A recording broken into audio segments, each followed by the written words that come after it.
پر کچھ اجارہ ہے، کسی بے درد ماتھے سے کوئی تارے ضیا چن لے، یقیناً اب عوامی عدل کی زنجیر جھٹکے گی، یہ بہتر ہے کہ مجرم خود ہی جرموں کی سزا چن لے۔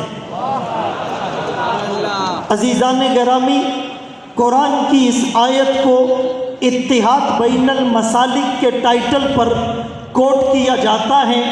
اللہ کی رسی کو مضبوطی سے تھامو، تفرقے میں نہ پڑو، وَلَا تَكُونُوا كَالَّذِينَ تَفَرَّقُوا کا عنوان دیا جاتا ہے، ان کی طرح نہ بنو جو تفرقے میں پڑ گئے۔ لیکن اس آیت کا سیاق اور سباق سمجھنے کی ضرورت ہے۔ وَاعْتَصِمُوا بِحَبْلِ اللَّهِ سے پہلے کہا یا ایھا الذین آمنوا، اے ایمان والو، جو ایمان میں رہا ہی نہیں، وہ خطاب بھی نہیں ہے کہ اس کو اپنے گلے سے لگایا جائے، دوستی کی پینگیں بڑھائی جائے، دوستی کا ہاتھ بڑھایا جائے، اس سے سوشل تعلقات کو بڑھایا جائے۔ پھر اتقوا اللہ حق تقاتہ میں کہہ دیا، جو مومن ہوگا اللہ سے ڈرے گا، جو اللہ سے ڈرے گا وہ صحابہ کے بارے میں تبرہ نہیں کرے گا، طعن اور تشنیع نہیں کرے گا، زبان درازی نہیں کرے گا۔ حدیث پاک میں آتا ہے اللہ نے پوری انسانیت کے قلوب پر نظر ڈالی، سب سے افضل جسے پایا آمنہ کا لال عبداللہ کا نور نظر، مکہ کا در یتیم، سرور کائنات، شافع محشر، وجہ کائنات، افضل الرسل، سید الانبیاء، سید الاتقیاء، امام المجاہدین، امام المبلغین، والا آل کمالی جمالی نوالی عطائی ثنائی بیانی شانی، قرآن محمد منور مطہر معزز اعلیٰ عرفہ اکمل اور کامل نبی نزل علی قلبک کو پایا۔ پھر اس نبی کے لیے جن صحابہ کا انتخاب کیا، ساری انسانیت میں سب سے ابر اتقیٰ بہترین دل صحابہ کے پائے۔ امتحن اللہ قلوبہم للتقوی، جن کے دلوں کو اللہ نے تقوی کے لیے چن لیا۔ الزمہم کلمۃ التقوی، جن کے دلوں پر اللہ نے تقوی کا ٹیگ لگا دیا۔ کانوا احق بہا فاہلہا، ان سے بڑھ کر متقی، ان سے بڑھ کر سچا کوئی نہیں ہو سکتا۔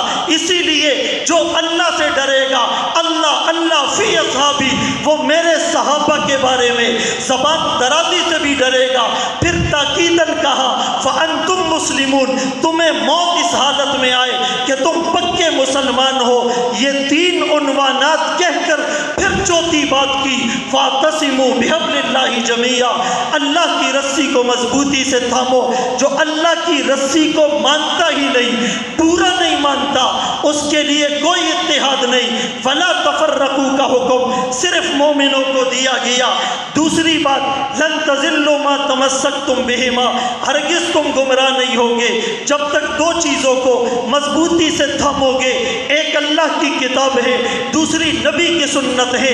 اللہ کے قرآن کو اور نبی کے فرامین کو ہم تک پہنچایا ہے صحابہ نے۔ اولئک هم الصادقون، اولئک هم الفائزون، اولئک هم المؤمنون حقا، وعد اللہ المؤمنین، لقد رضی اللہ عن المؤمنین السابقون الاولون من المہاجرین والانصار۔ وہ صحابہ جنہوں نے اللہ کے قرآن کو اور نبی کے فرمان کو ہم تک پہنچایا، جو ان صحابہ کی تقدیس پر انگلی اٹھائے گا وہ انڈائریکٹلی قرآن کا بھی منکر ہو رہا ہے اور رسول اللہ کے فرامین کا بھی منکر ہو رہا ہے۔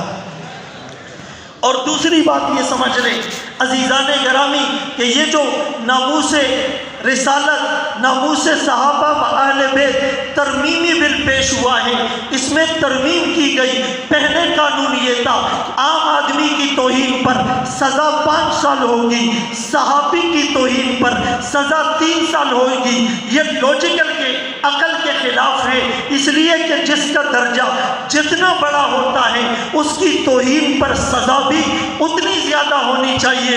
ان حضرات کی محنتوں سے جب اسمبلی کے اندر یہ ترمیمی بل پیش بھی ہوا، پاس بھی ہوا کہ ایک صحابی رسول کی توہین پر جو کم سے کم سزا ہوگی وہ 10 سال ہوگی، یہ تمام امت مسلمہ کے دلوں کی آواز تھی۔ کسی مخصوص طبقہ فکر، کسی مخصوص جماعت کی آواز نہیں، یہ ہر کلمہ کو لا الہ الا اللہ پڑھنے والے کی آواز تھی۔ اس آواز پر ہم لبیک کہتے ہیں، اس قانون کی ہم مکمل تائید کرتے ہیں، اور میڈیا کے ذریعے سے بھی ہم اس کی تائید اور توثیق کے لیے اپنے آپ کو پیش کرتے ہیں جب پرچم لے کر نکلے ہیں۔ یہ خاک نشی مقتل مقتل اس روز سے لے کر آج تلک جلات پہ ہے بدتاری ہے، زخموں سے بدن گلزار سہی پر ان کے شکستہ تیر تو گن خود ترکش والے کہہ دیں گے یہ بازی کس نے ہاری ہے۔ وآخر دعوانا ان الحمدللہ رب العالمین۔ قائد اہل سنت، جان نشین، شہداء قائدین